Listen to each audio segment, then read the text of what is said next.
to the Point of Impact podcast with Rick McDaniel. Thanks for joining us today. Get ready to be inspired and motivated to live a high-impact life. Now, here's Rick.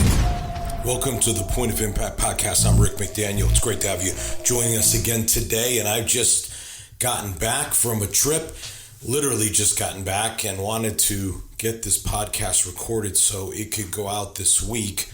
That's the good news. The bad news is some stuff I want to talk about, like the website update and the chapter from the new leadership book.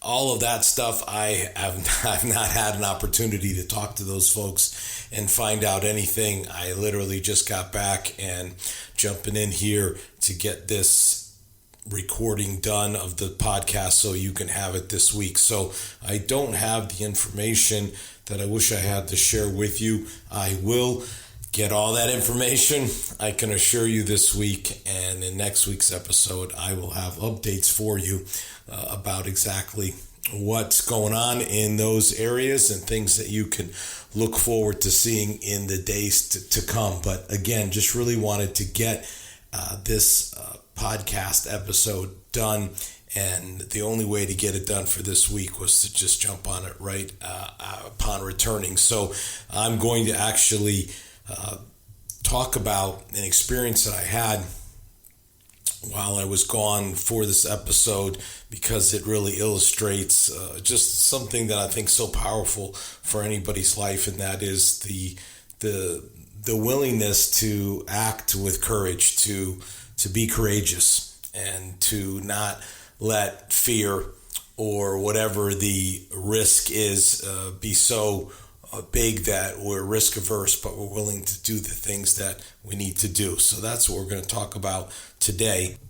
As I said, I've just gotten back. I was in Spain and Portugal, most of the time in Portugal, a little bit in Spain, and that'll be part of what I want to talk about today. It's a place that I visited in Spain, but also in Portugal as well. And so just coming back from that trip, and one of the things that happened that I will not talk about today, but I will write about, and I'll let you know when that comes out, is that the power went out in the entire two countries of Spain and Portugal. And I don't mean in parts or in a city. I mean the entire countries. There was no power.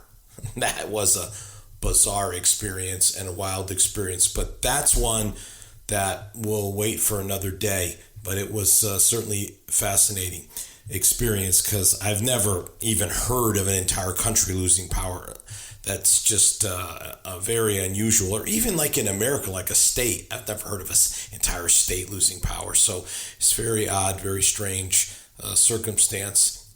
That was one of the more unique things about the trip, but it was a trip filled with incredible weather, lots of natural beauty, and lots of historical impact and spiritual richness for sure. Visited the Seville Cathedral, which is one of the largest church buildings in the world. In fact, it has been my goal to visit all of the largest church buildings in the world, and that has taken me many places, and I have now visited all of them except a newer building in Brazil. So that's what I've got to do now to technically finish it off. But all of the famous largest church buildings in the world, St. Peter's and St. Paul's and Cologne Cathedral and Duomo Milan, Seville Cathedral, and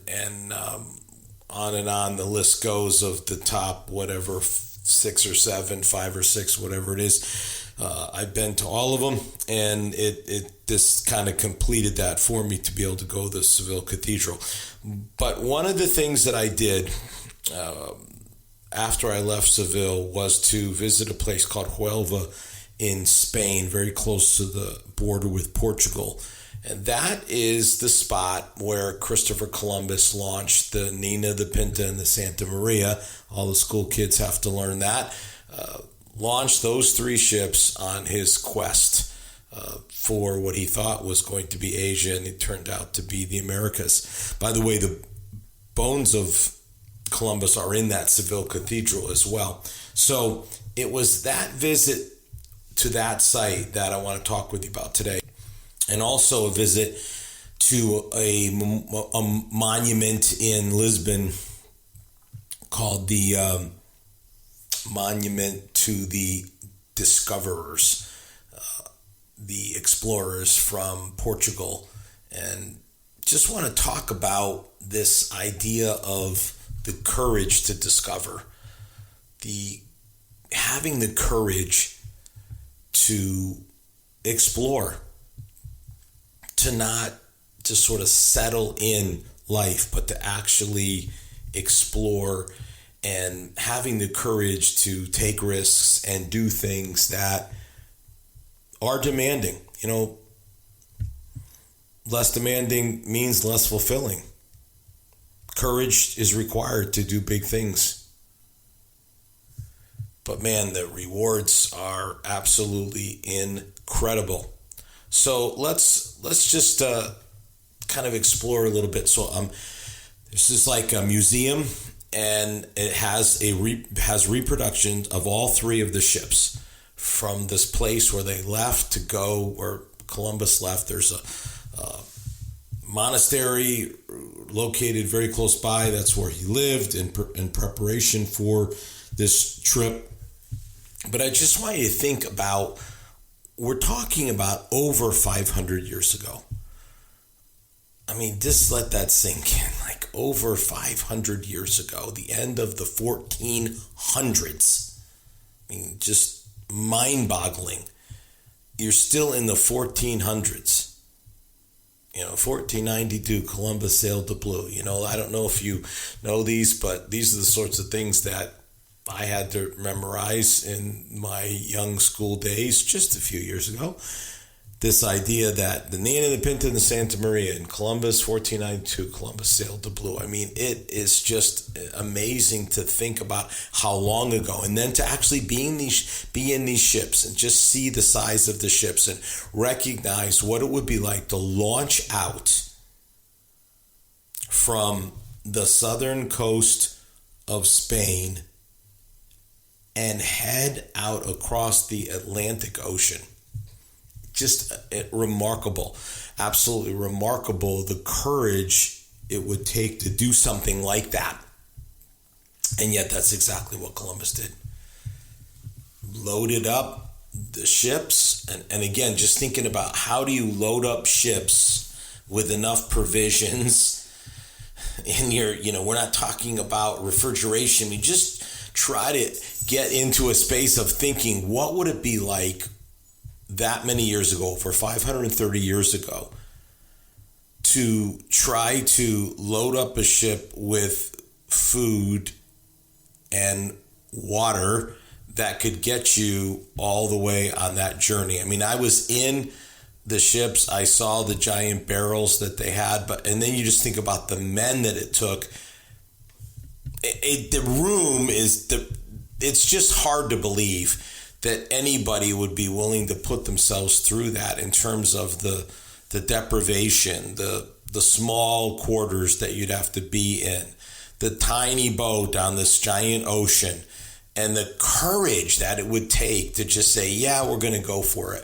We're going to do it. Also, there are no compasses 530 years ago. There's no sextants. So even the most basic way that seafarers for hundreds of years, have been able to have some sense of direction, did not have it.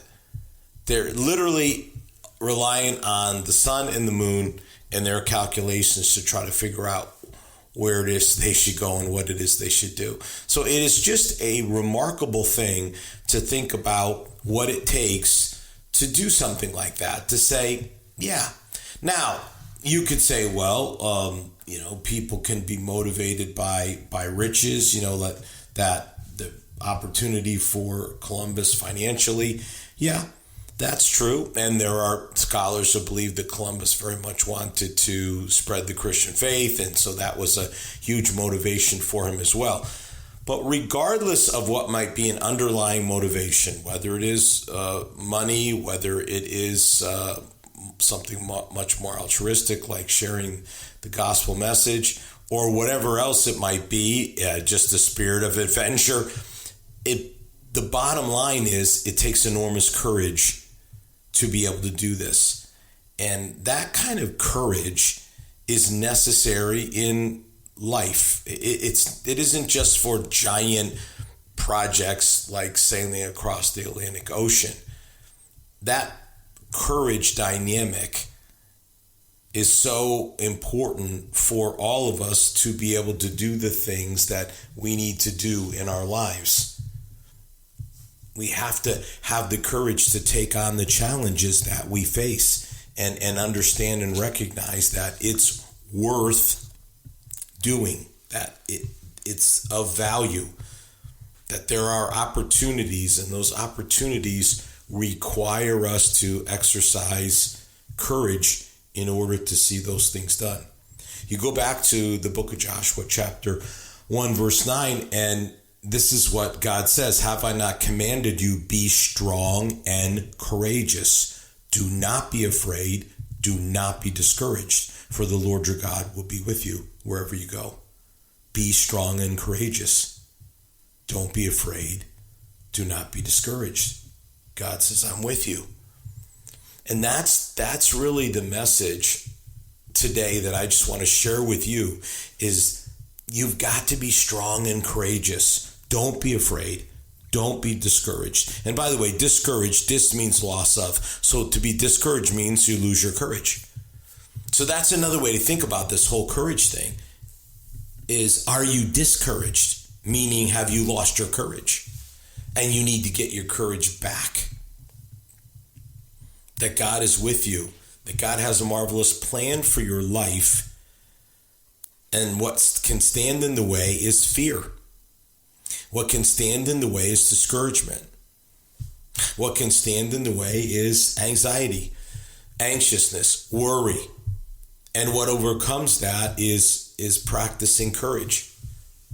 And Columbus just said, you know what, we're going to go and we're going to explore and we're going to see if there's something else out there. Now, again, his goal was to get to Asia, and it's funny because he got turned down because his calculations, they believed, the various monarchies that turned him down believed he was incorrect.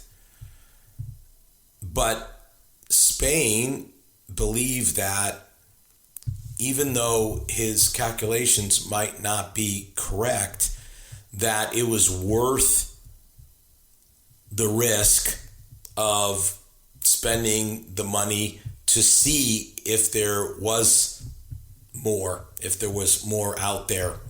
And, Columbus is controversial. And again, it's tough because what do you believe?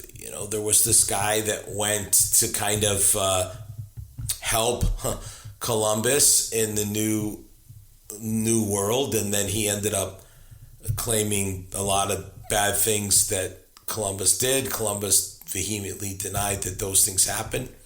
I have no idea where the truth lies on that.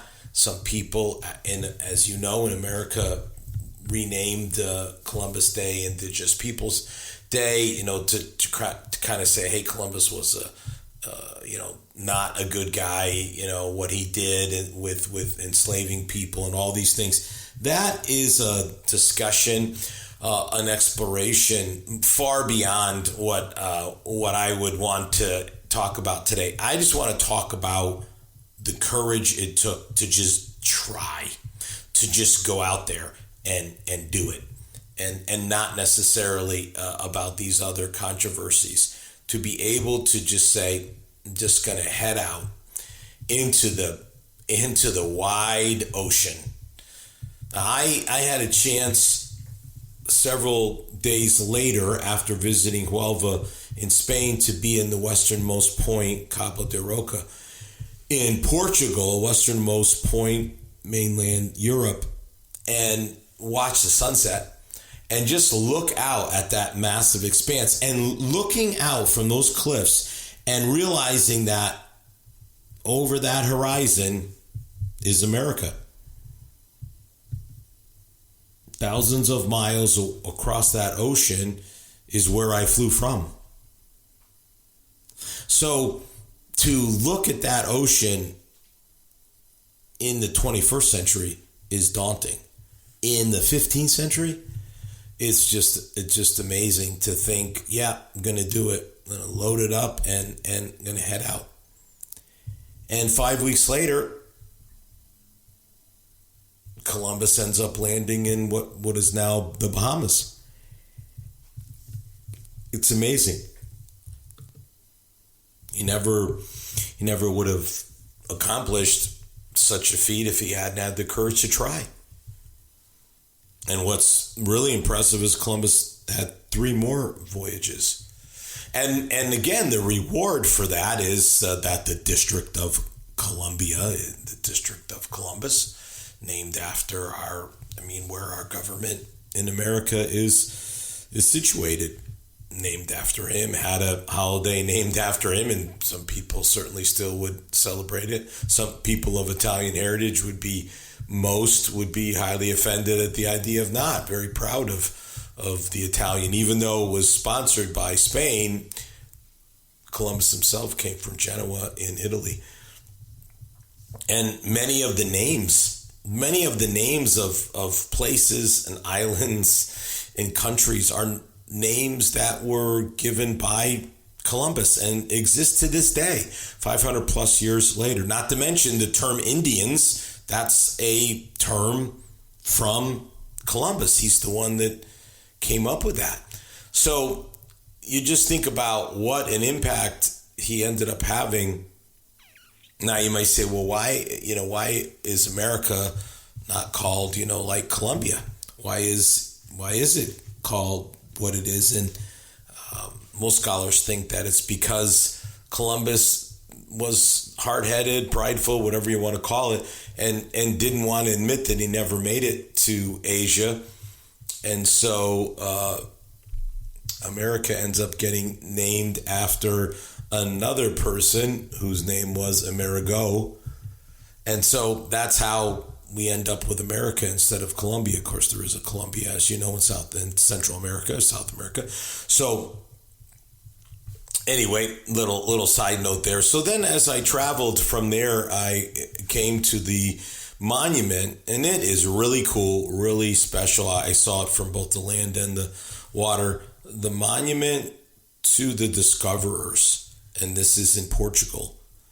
And there are a number of men on that monument, but you just think about 2 of the most famous ones that most people have heard of, and one would be Vasco da Gama, who sailed to India, who arrived in India by sea. I mean, that's just something that had never happened before. And his voyage to India was pivotal because it opened a direct sea route between Europe and Asia, bypassing the overland routes dominated by Arab and Italian traders. So it just changed trade, changed business, changed commerce because of what Vasco da Gama was willing to do. And then Ferdinand Magellan, who led the first true global trip, where he circumnavigated the entire globe. He set off, went through the entire Atlantic Ocean like Columbus did, but then worked his way down to South America and then discovered what is now called, the Strait of Magellan down in Chile, way down toward the bottom of South America. And they got through that strait and went from the Atlantic Ocean to the Pacific Ocean. And then they sailed west until they arrived in the Philippines in 1521. And then even though there was a battle between Magellan and his men and some of the native tribes, and he was killed, so that he died at 40 years old, but his ship, the Victoria, with some of the remaining sailors, completed the voyage, returned to Spain. So circumnavigated, again, 500 years ago. They arrived in 1522, so just a little over 500 years ago. So what happened there was Magellan demonstrated that the earth was round, that it could be circumnavigated.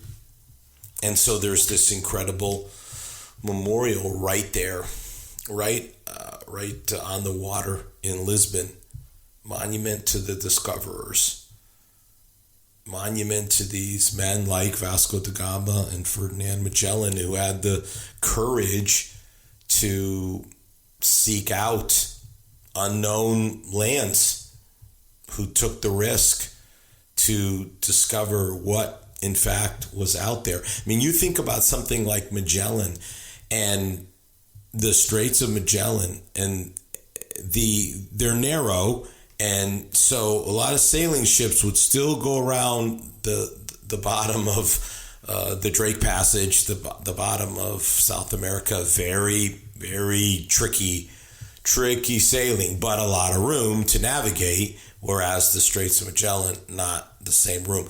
But when the steamships were then invented, the steamships loved to go through the Straits of Magellan because they didn't need the winds, and they didn't need the room, and they could even stop. There was a stop where they could, get more coal for their steamships, so it worked out quite well. And those Straits of Magellan, until the Panama Canal was opened a little over 100 years ago, for all those hundreds of years, that was used. And that's just enormous, because going from Atlantic to Pacific is just an enormous change in what you can do and products and so forth and so on, and the East Coast and the West Coast, even of America. These are history-making, life-changing things that took place, and all because of these men who had the courage to discover, to just seek out. And so I would just challenge you today about being someone who is strong and courageous. You can run away, or you can go after it.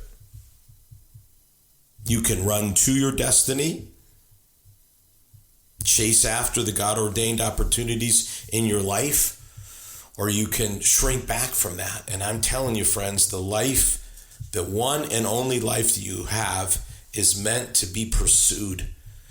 And that will take courage. Be strong and courageous. Listen, again, what does the Bible say to us? It's powerful. Don't be afraid. Don't be discouraged. The Lord your God is with you wherever you go. Accept the challenge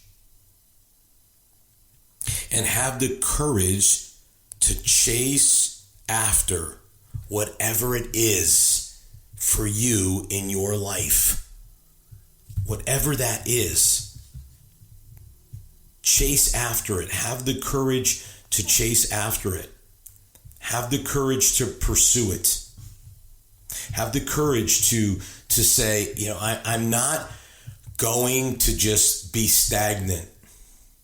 I'm not going to settle for where I am. I'm not going to give up on my dreams. I'm not going to do that. I'm going to have the courage to discover, the courage to explore, to see what it is that God has for me.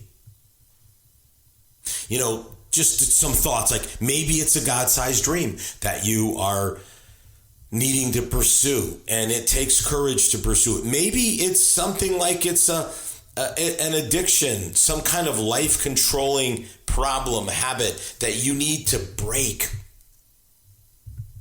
And having the courage to say, I'm going to break free of this. Maybe it's something within your mindset, the negative self-talk, the nagging self-doubt, and you're going to have the courage to just move past it. Maybe it's the courage to do the right thing. There's a very famous story in the Bible of three young Hebrew teenagers, Shadrach, Meshach, and Abednego, and they just had courage, and they stood by their beliefs. And even when they were threatened to be thrown into a fiery furnace, they're like, we're going to do the right thing. Or Daniel, who again had the courage to just say, no, I'm going to do, this is what I do. I'm faithful to God. I pray. These are my practices. And then the threats come, we'll throw you in the lion's den. You'll be eaten alive by a lion. And Daniel's like, I'm not going to back down. I'm going to do the right thing. No matter how hard it is, no matter the criticism you may face, you're going to do the right thing. You're going to be like Daniel. You're going to be like the three Hebrew teenagers. Now, again, the Lord God will be with you wherever you go. God delivered Daniel out of the lion's den. The lions never attacked him. The Hebrew children were not burnt up in the furnace. God miraculously rescued them. The Bible says that they came out without even the smell of smoke on them. I mean, if you'll have the courage to be strong and courageous and not be afraid and not be discouraged, God says, I'm going to be with you wherever you go, wherever you plant your foot. I'm going to be there with you, and I'm going to give you that land, because that's what the book of Joshua is all about, giving God's people the promised land, and God has a promised land for you. Don't sell yourself short of what you can do. What you can do. When you'll exercise courage and God does what, I will be with you wherever you go, and God does his giant part, and we do our small part, you'll be amazed at what can happen. But you have to exercise the courage. I ended up being out on the water during this trip. Let's see how many. 3 different occasions I was out on the water. And it's beautiful, and there's just incredible, the Algarve, which is the southern part of Portugal, and it's just these amazing natural features with these caves and these rock formations. I mean, it's just unbelievable. And then you have these 2 rivers in the 2 largest cities, Lisbon and Porto. Lisbon and Porto both, again, face the Atlantic, but they have these like rivers that kind of connect to it. And in one of them, right up to where the river meets the ocean. I mean, it's wild to see that, to see the waves of the ocean, the peaceful river, and then boom, there's the ocean. And I just got a little taste with all the modern equipment and technology of these boats compared to what these explorers like Magellan and Columbus and Da Gama, all of them faced. It's just no comparison. None whatsoever. And I could tell you, we're sitting at the river in Porto, and the guy's like, yeah, we're not going into the ocean, and we just can't risk it. And I just thought, well, okay, I think we should, but no one else wanted to. But guess who didn't care about that? These discoverers, these explorers. They had the courage to and they changed the world. Spain, you just think about, people like, why do they speak Portuguese in Brazil? Because the Portuguese explorers discovered Brazil. That's why. And why were there so many Spanish colonies? Well, because Spain sent out all these ships, all these discoverers, all these explorers. So what is it? What's the equivalent for you? What richness? And let's not get wrapped up in money. Richness in all its various forms. Richness in relationships, richness in meaning and purpose. What is it that's missing in your life? And in order for that to come into your life, you have got to have the courage to act, to step out, And I'm just encouraging you. Have courage. It'll change your life. You've been listening to the Point of Impact podcast with Rick McDaniel. Thanks for tuning in, and we look forward to you joining us for our next episode.